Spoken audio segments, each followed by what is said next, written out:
Nagtapos ang ating video kung saan naglunsad ng malakas na atake si Seogyeong, natamaan dito ng lubha ang ulo ng ating bida kung saan napaungol ito sa sakit habang nagsitalsikan ang dugo nito. Binati naman ni Master Hyungam si Seogyeong, mayroon nga raw itong kahanga-hangang talento. Ang nagpapatunay nga daw nito ay ang kanyang mga atake, kung hindi nga raw marunong gumamit ng ki, kahit mayroon itong napakalaking talento ay nagiging walang silbi. Ito nga daw ang makatotohanan, mag-isip nga daw si Damho at kusa itong susuko.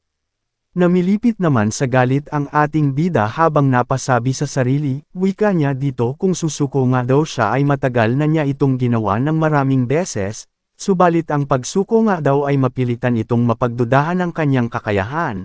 Panindigan nga daw niya ang maging isang makapangyarihang martial artist. Masasayang nga lang daw ang lahat ng kanyang pinaghirapan kung kusa siyang susuko. Matapang namang nagsalita dito ang ating bida. Kahit ano nga daw ang mangyayari kahit ikamatay niya ito ay hindi siya susuko. Galit naman sumagot dito si Master Hyungam, puno nga raw ito si Damho ng kasakiman. Agad namang tinawag nito si Seogyeong habang napasabi, tapusin na nga raw nito agad ang laban hanggang kailan nga raw ito tatayo. Ninas naman dito si Seogyeong, ano na nga lang daw ang dapat gawin niya dito para ito ay kusang susuko? Napapikit naman sa inis ang isang disciple, wika niya dito wala na nga raw lakas si Damho upang makagalaw ang mga daliri nito. Nagulat naman dito ang kasama nito habang napasabing gusto daw ng kanilang elder na gamitan ng martial art si Damho sa ganyang kaawa-awang kalagayan. Makikita naman ang iba ditong disciple na naaawa at gusto nang itigil na ang laban. Wala namang nagawa dito si Seogyeong at kanyang sinugod ang walang kalaban-laban na ating bida, labag man sa kanyang kalooban ngunit wala siyang mapagpilian kundi bugbugin ito ng lubusan hanggang hindi na itong makagalaw. Habang hampasin na dito si Damho ay nakiusap dito si Seogyeong, bumagsak nga lang daw ito sa lupa at huwag na itong lalaban pa. Napapapikit naman dito sa mata ang ibang disciple habang hindi ito makatingin sa sapitin sa ating bida. Tuluyan na ngang nataman dito ang walang kalaban-laban na si Damho at sapol dito ang kanyang tiyan habang napasukan na naman ito ng dugo. Napasabi naman dito ang isang disciple, ano nga daw ang dahilan upang nagtiis ito sa ganyang kalagayan? Wika nam dito sa kanyang kasama. Sinubukan nga lang daw nito ipakita sa lahat, kahit nga daw madudurog ang mga buto nito ay isa pa rin daw itong martial artist. Ang lampa nga daw nitong paa ay binaliwala lang nito. Nagtanong naman dito si Seogyeong kay Master Hyungam, ihinto na daw nila ang laban? Kung makatanggap pa nga daw ito ng maraming atake ay tiyak siya dito na hindi na ito makapagtrabaho ng normal na gawain, ang desperasyon at buhay sa mga mata nito nga daw ay walang kaarasan na nakapagkilabot sa kanyang kalooban. Napaisip naman dito si Elder Hyungam, kahit nga daw hanggang dulo ay bastardo nga daw ito si Damho. Nagsalita naman dito si Won Yul at binigkas nito ang pangalan ng ating bida, sa pag-ibig nga daw ng Diyos ay sana ay susuko na daw ito. Hindi naman maiwasan na nakaramdam ng awa dito si Han Soyu at Mokyang habang napabigkas nito sa pangalan ng ating bida. Makikita naman dito ang hindi magandang kalagayan ni Damho habang napasuka ito ng dugo at napaluhod sa iniinda nitong sugat. Nagmakaawa naman dito si Seogyeong sa ating bida habang napasabi na sumuko na nga daw ito. Sumagot naman dito si Damho na hindi pa nga daw tapos ang kanilang laban. Nagalit naman dito si Seogyeong at inatake na naman nito ang mukha sa ating bida habang napasabi na tumigil na daw ito.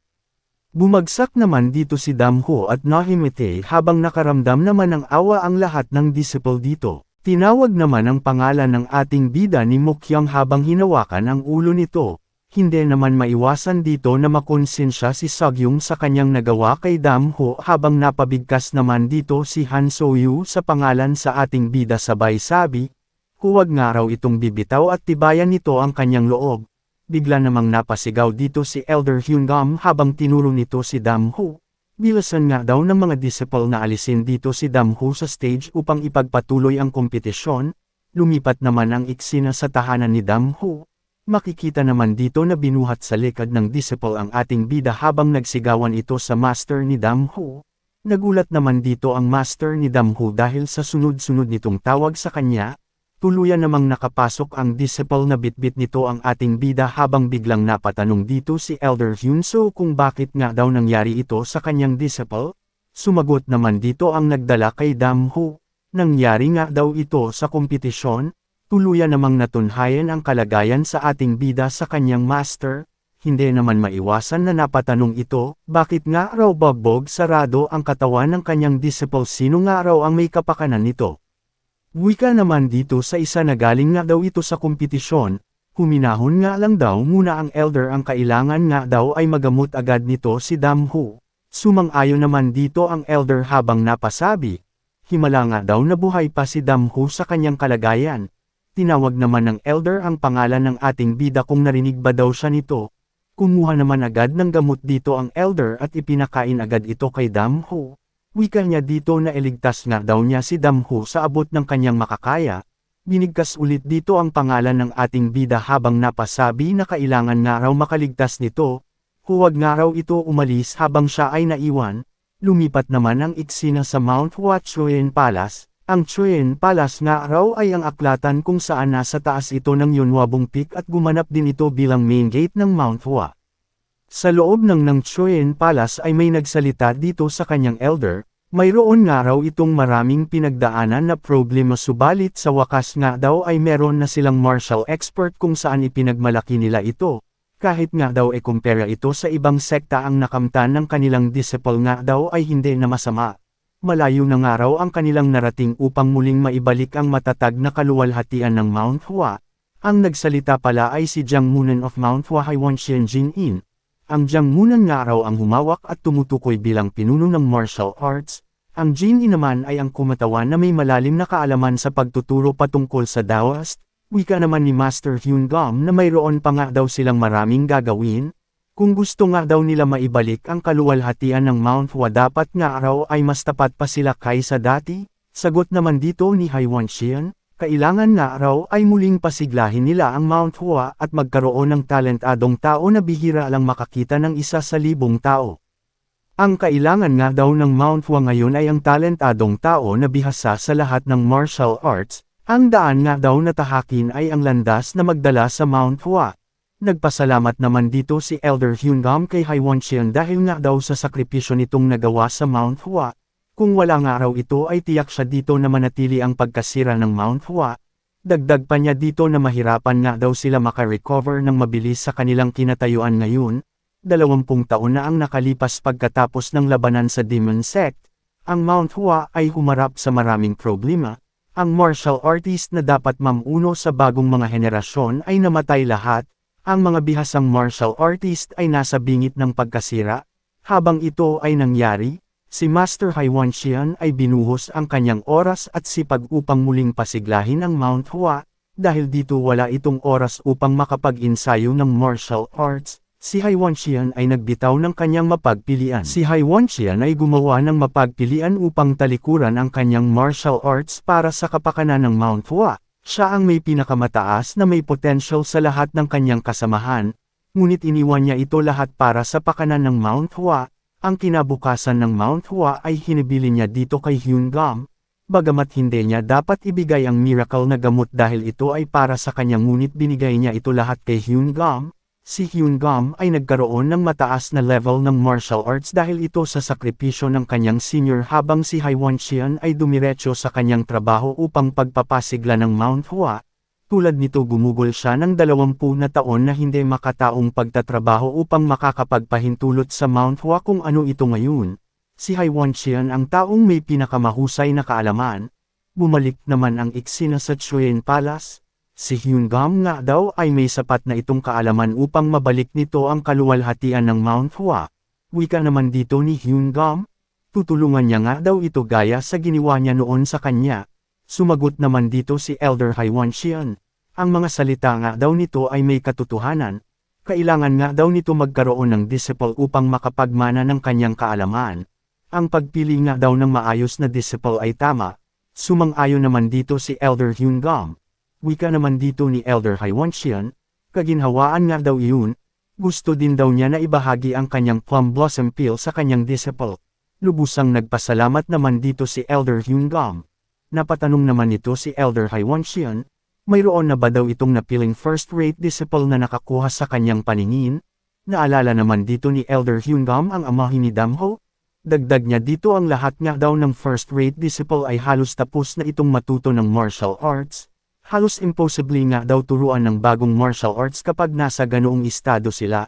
Sumagot naman dito si Elder Haiwanshian, kung may plano nga ba daw ito maghanap ng disciple sa second rate o kahit sa panlabas na disciple, wika naman dito ni Elder Hyungam, wala nga daw pakialam ang talento kung saan ito nabibilang, kung gustuhin nga daw nito na maging sword na kumakatawan sa Mount Hua, kailanganin nito ang natitirang talento at sipag hanggang bumubuhos ang pawis sa kanila.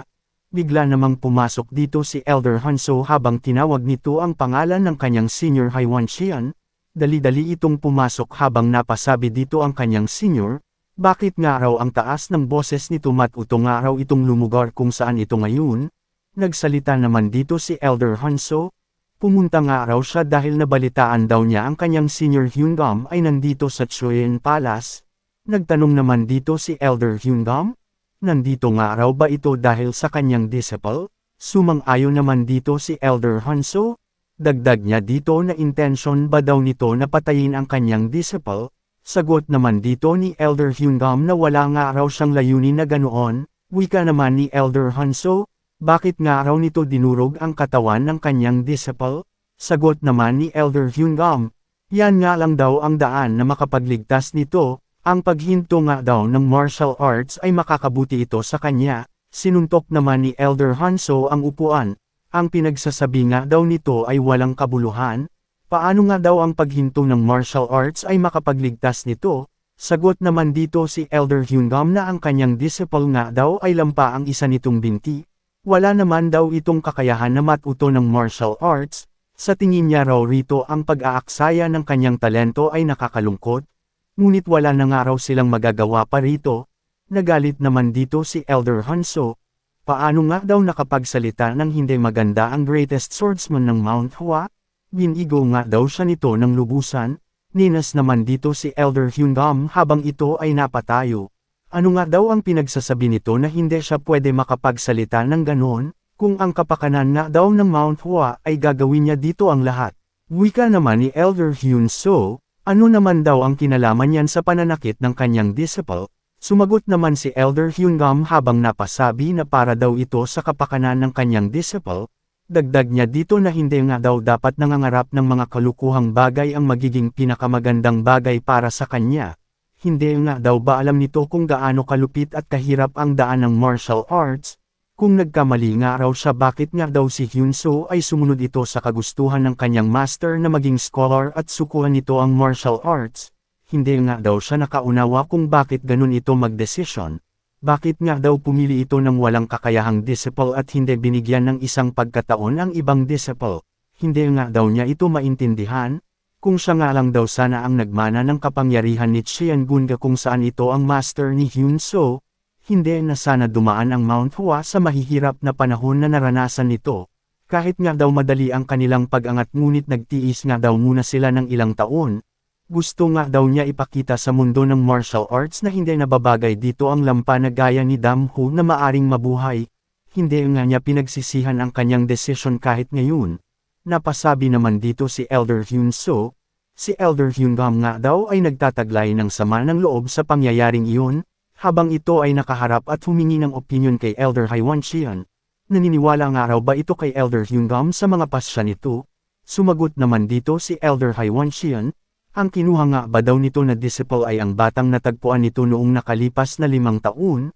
Tama ba daw siya dito? Sumang-ayon naman nito si Elder Hyunso.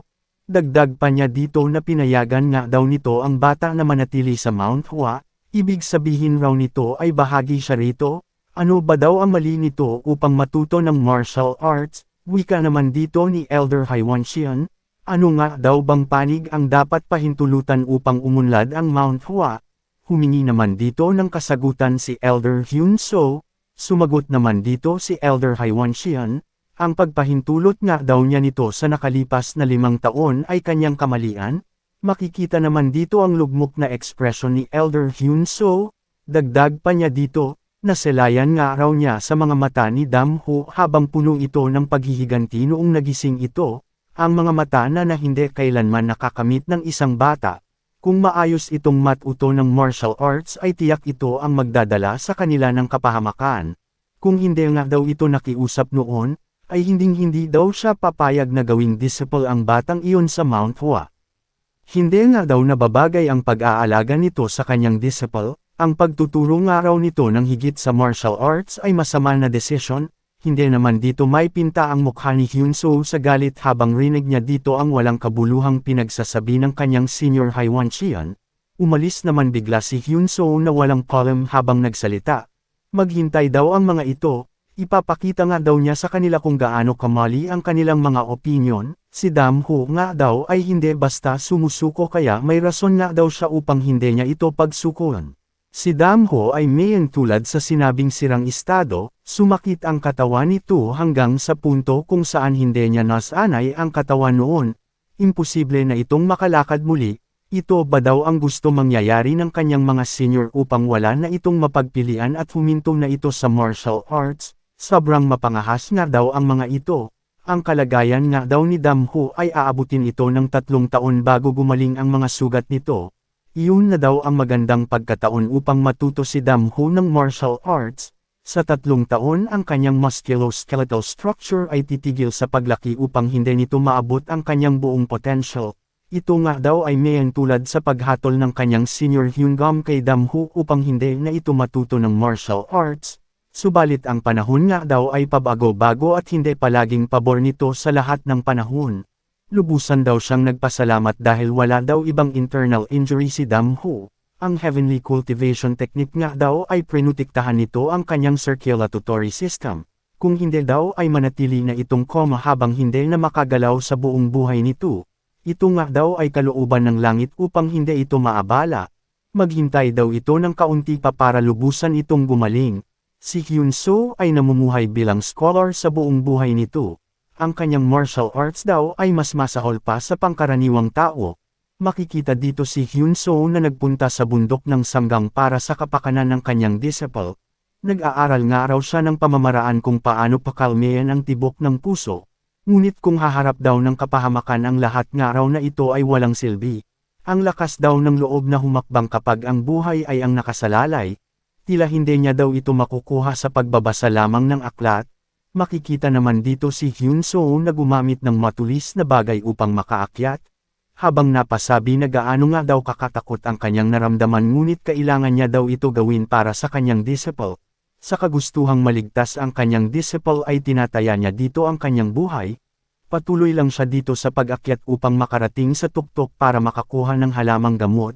Sa sumunod na araw makikita dito ang ating bida na mahimbing ang tulog habang ang kanyang master ay gumawa ng tsa para ipainom kay Damho upang lumakas ito. Nakita naman ng kanyang master na nagkaroon na ng malay si Damho habang dala nito ang ginawa nitong gamot. Tinawag naman ni Damho dito ang kanyang master habang nanghingi ito ng patawad. Wika naman ng kanyang master, bakit nga daw ito nanghingi sa kanya ng patawad? Wala nga raw ito ginawa sa kanya. Makita dito na inalalayan ng kanyang master si Damho upang makainom na ito agad ng gamot. Dagdag ng kanyang master, ang pagrehabilitasyon nga daw sa katawan nito ay kakatulong ito upang madali itong gumaling. Kumuha naman dito ng pills ang kanyang master habang napasabi na makakabuti daw ito kay Damho. Nakita naman dito ni Damho ang sugat sa mga kamay ng kanyang master at napatanong ito kung ano ang nangyari dito. Sumagot naman ang kanyang master na huwag nga lang daw ito pansinin ni Damho. Napaisip naman si Damho paano nga daw ito nasaktan ang kamay ng kanyang master kung nagbabasa lamang ito ng Taoist scriptures.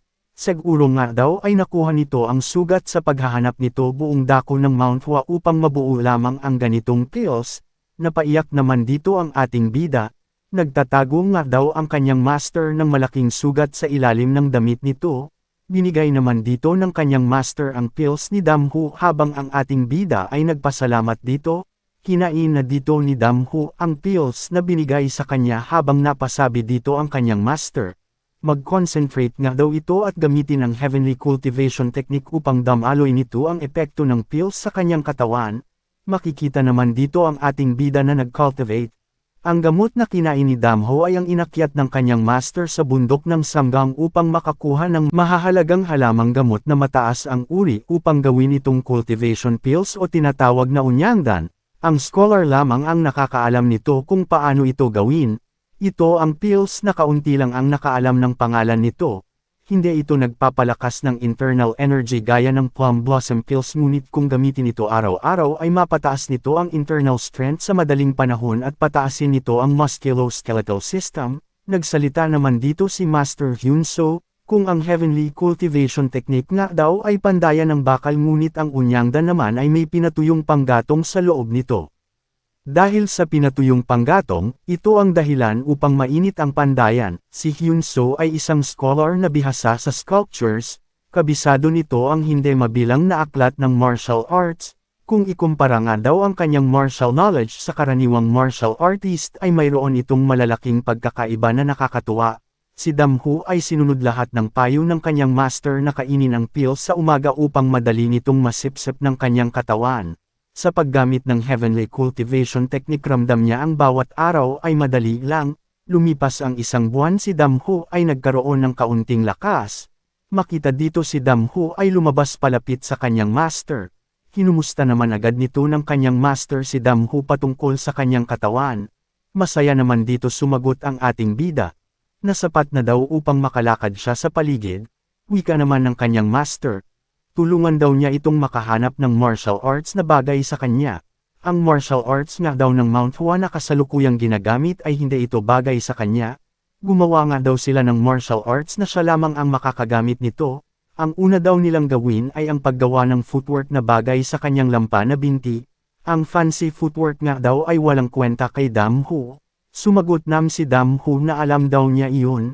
Wika ng kanyang master. Sa mga binti daw nito ay impossible na matuto ng anumang komplikado, yun daw ang maging sagabal para sa kanya. Makikita naman dito na nag-ipon ng mga bato ang kanyang master. Ang footwork nga daw ay nagbibigay daan sa parihong dami ng kapangyarihan at ito ang nababagay kay Damho. Isipin daw lang nito na ang mga batong ito ay pader. Ang pader nga daw na ito ay ang kanyang kaaway. Ang martial artist nga daw na may perpektong style ay kasing tatag sa mga kastilyong pader. Paano nga daw niya ito matatalo? Sumagot naman dito si Damho na pira-pirisuhin niya daw ito gamit ang kanyang lakas. Yan lang daw ang kanyang magamit na paraan. Wika naman ng kanyang master na mali nga raw iyon. Ang tamang sagot nga daw ay ang bilis. Pinakita niya dito kung paano basagin ang pader gamit ang sipa ng kanyang daliri. Makikita naman dito na nagsitalsikan ang mga bato sa ginawang atake ng kanyang master. Kung mataas nga daw ang bilis, ang lakas naman dito ang walang silbi.